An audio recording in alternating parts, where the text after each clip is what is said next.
പ്രിയമുള്ളവരെ, ഇന്ന് ഞാൻ എനിക്കുണ്ടായ ഒരു അനുഭവത്തെ നിങ്ങളുമായി പങ്കുവയ്ക്കുകയാണ്. ഇത് പരമാവധി ഷെയർ ചെയ്യണം. എനിക്കെതിരെ ഉണ്ടായ ഹോസ്പിറ്റലിൻ്റെ ഒരു തട്ടിപ്പ്, പ്രൈവറ്റ് ഹോസ്പിറ്റലിലുണ്ടായ അനുഭവത്തിൻ്റെ വലിയൊരു കഥ. 2025 ജനുവരി 7 മുതൽ 10 വരെ കോഴിക്കോട് മെഡിക്കൽ കോളേജിലേക്ക് എൻ്റെ കാൽപാദത്തിൻ്റെ അടിയിൽ പഴുപ്പ് രൂക്ഷമാകുകയും പനി അല്പം കൂടുകയും ഒക്കെ ചെയ്തപ്പോൾ എന്നെ റെഫർ ചെയ്യപ്പെട്ടു. അഥവാ മെഡിക്കൽ കോളേജിലേക്ക് എന്നെ കൊണ്ടുപോയി. അവിടെ നിന്ന് കൃത്യമായ ചികിത്സയും കാര്യങ്ങളുമൊക്കെ പുരോഗമിക്കുകയാണ്. കൊണ്ടുപോകുന്ന സമയത്ത് അല്പം ക്രിട്ടിക്കലായതുകൊണ്ട് ഡോക്ടർമാരൊക്കെ ആശങ്കപ്പെട്ടിരുന്നു, ഒരു പക്ഷേ ഇത് മുറിക്കേണ്ടി വരുമോ എന്ന്. ഇങ്ങനെയുള്ളൊരു സാഹചര്യം നിലനിൽക്കുകയായിരുന്നു. പക്ഷേ പിന്നീട് 4 ദിവസം കഴിഞ്ഞപ്പോഴേക്കും എൻ്റെ കാലിൻ്റെ അവസ്ഥ നോർമലായിരുന്നു എന്ന് ഇപ്പോൾ മെഡിക്കൽ രേഖ പരിശോധിച്ചപ്പോൾ വളരെ വ്യക്തമായിട്ട് കാണിക്കുന്നുണ്ട്. എന്തായാലും ഞാൻ പറഞ്ഞു കൊണ്ടുവരുന്നത്, ഇങ്ങനത്തെ ഒരു സാഹചര്യത്തിൽ വീട്ടുകാർക്കൊക്കെ ഭയമായി. അങ്ങനെ 2025 ജനുവരി 10 മുതൽ 21 വരെ കോഴിക്കോട് എരഞ്ഞിപ്പാലത്തുള്ള മൾട്ടി സ്പെഷ്യാലിറ്റി ഹോസ്പിറ്റലിൽ എന്നെ അഡ്മിറ്റാക്കി. അവിടെ ഡയബറ്റിക് ഫുട്ടിൻ്റെ ഡോക്ടറെ കാണുകയും ചെയ്തു. ഡയബറ്റിക് ഫുട്ടിൻ്റെ ഡോക്ടർ പറഞ്ഞത് കാൽപാദത്തിനടിയിൽ മാംസം നഷ്ടപ്പെട്ടിട്ടുണ്ട്, ക്ലീനാക്കിയപ്പോൾ അവിടെ വെച്ച് പിടിപ്പിക്കാൻ വിദഗ്ധനായ പ്ലാസ്റ്റിക് സർജൻ്റെ അടുത്തേക്ക് കൈമാറുക എന്നുള്ളതാണ്. ഈ പ്ലാസ്റ്റിക് സർജനെ കുറിച്ച് പഠിച്ചപ്പോൾ അദ്ദേഹം കോഴിക്കോടുള്ള പ്രമുഖ ഹോസ്പിറ്റലിലെ ഒരു വലിയ ഡോക്ടറാണ്. അദ്ദേഹത്തെ കാണണമെങ്കിൽ തന്നെ 750 രൂപ അദ്ദേഹത്തിന് ഫീസ് കൊടുക്കണം. അങ്ങനത്തെ വലിയൊരു ഡോക്ടറാണ്. സത്യത്തിൽ ആ ഒരു ഡോക്ടറെ കുറിച്ച് ഞാൻ പഠിച്ചപ്പോൾ അദ്ദേഹം ഈ എരഞ്ഞിപ്പാലത്തുള്ള മൾട്ടി സ്പെഷ്യാലിറ്റി ഹോസ്പിറ്റലിലേക്ക് എന്നെ ചികിത്സിക്കാൻ വന്നിട്ടില്ല എന്നുള്ളത് ബോധ്യപ്പെട്ടിട്ടുണ്ട് എന്നുള്ളത് ഒരു സത്യമാണ്.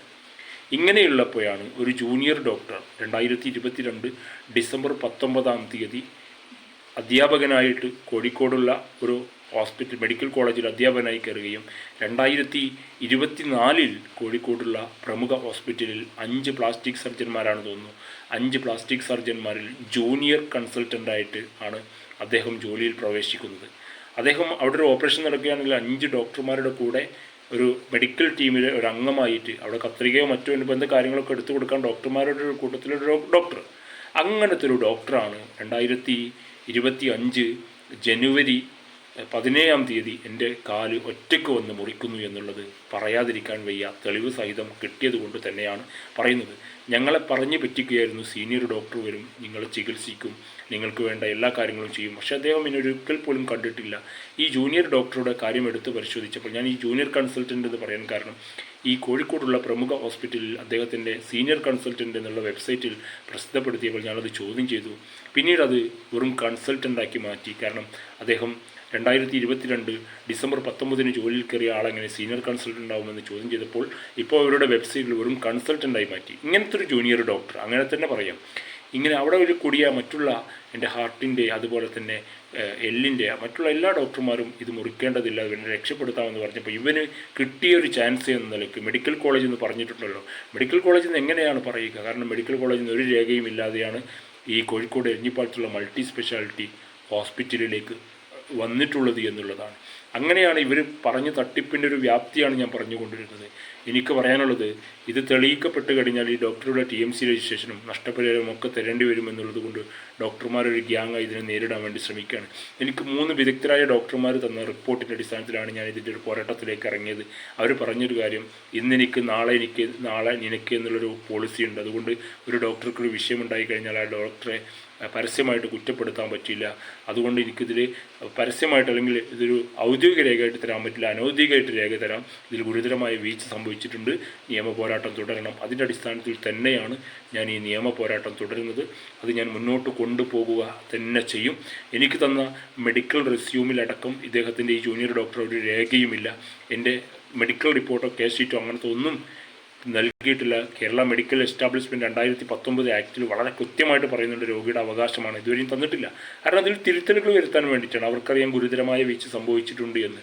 അവർ പലരെയും ഇതുപോലെ പറ്റിച്ച് പറഞ്ഞു വെച്ചിട്ടുണ്ടാവും. അവിടുത്തെ ഒരു ഡോക്ടർ, അവിടുത്തെ ഒരു വലിയൊരു ഡോക്ടർ എന്നോട് പറയുകയാണ്, ഞങ്ങൾക്ക് പണമുണ്ട്, പവറുണ്ട്, ഞങ്ങൾ നേരിടും എന്നുള്ളതൊക്കെ. എനിക്ക് അവരോടൊക്കെ പറയാനുള്ളത്, ഞാനൊരു പൊതുപ്രവർത്തകനാണ്. നീതി ലഭിക്കുന്നത് എന്നാണോ അതുവരെ ഞാൻ ഈ പോരാട്ടത്തിലുണ്ടാവും. കാരണം നിങ്ങളുടെ അവിടെ വന്ന് ഈ 3:30 ഡ്യൂട്ടി കഴിഞ്ഞാൽ ഫ്രീ ആകുമ്പോൾ, പ്രമുഖ ഹോസ്പിറ്റലിൽ ഡ്യൂട്ടി കഴിഞ്ഞ് ഫ്രീ ആകുമ്പോൾ പാർട്ട് ടൈമായി വന്ന് ഈ ജൂനിയർ ഡോക്ടർ ചെയ്ത കടും ക്രൂരത തന്നെയാണ് എന്നുള്ളതാണ്. കാരണം എൻ്റെ അവകാശമായ എനിക്ക് 2 ലക്ഷം രൂപയാണ് ഈ ഹോസ്പിറ്റലിൽ നിന്ന് വാങ്ങിവെച്ചത് എരഞ്ഞിപ്പാലത്തുള്ള. കാരണം ഈ വലിയൊരു ഡോക്ടറുടെ പേര് വെച്ച് ലക്ഷങ്ങൾ വാങ്ങിയിട്ട് ഈ ജൂനിയർ ഡോക്ടറെ കൊണ്ട് ചികിത്സിക്കുക. അവിടെ രണ്ട് ഗുണമാണ്. ഹോസ്പിറ്റലിന് വലിയ തുക കിട്ടും, ഈ ജൂനിയർ ഡോക്ടർക്ക് കുറഞ്ഞ പൈസയാണെങ്കിലും എക്സ്പീരിയൻസ് ആവുകയും ചെയ്യും, അദ്ദേഹത്തിൻ്റെ പാർട്ട് ടൈം ജോബാണ്, അദ്ദേഹത്തിന് പിന്നെ പൈസയും കിട്ടും, ഇങ്ങനെയുള്ള എല്ലാം അതേപോലെ തന്നെ ഒരു പരിശീലനം ആവുകയും ചെയ്യും എന്നുള്ളത് കൊണ്ട് അതുകൊണ്ട് ഇതിൻ്റെ നീതി ലഭിക്കുന്നത് വരെ ഞാൻ പോരാട്ടത്തിൽ തന്നെയാണ്. അതിന് നിങ്ങളുടെയൊക്കെ പിന്തുണ വേണം. പരമാവധി ഇത് ഷെയർ ചെയ്യണം. ഇതിൻ്റെ എല്ലാ തെളിവുകളും എൻ്റെ പക്കലുണ്ട്.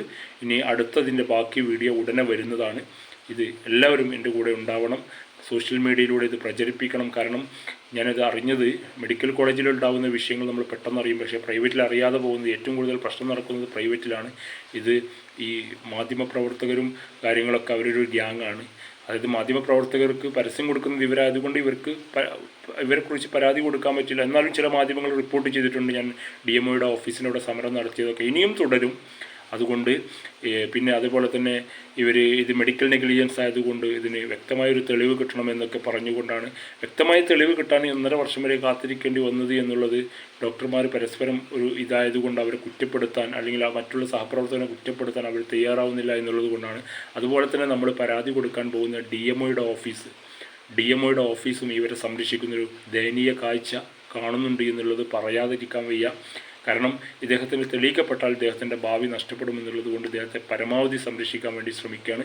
എന്തായാലും നിങ്ങൾ എത്ര സംരക്ഷിച്ചാലും നീതി ലഭിക്കുന്നതുവരെ പോരാട്ടത്തിലുണ്ടാവും. എല്ലാവരും എൻ്റെ കൂടെ ഉണ്ടാവണം. പരമാവധി ഇത് ഷെയർ ചെയ്തുകൊണ്ട് എത്തേണ്ടവരിലേക്ക് എത്താൻ വേണ്ടി നിങ്ങൾ എന്നെ സപ്പോർട്ട് ചെയ്യണമെന്ന് വളരെ സ്നേഹത്തോടെ അറിയിക്കുന്നു.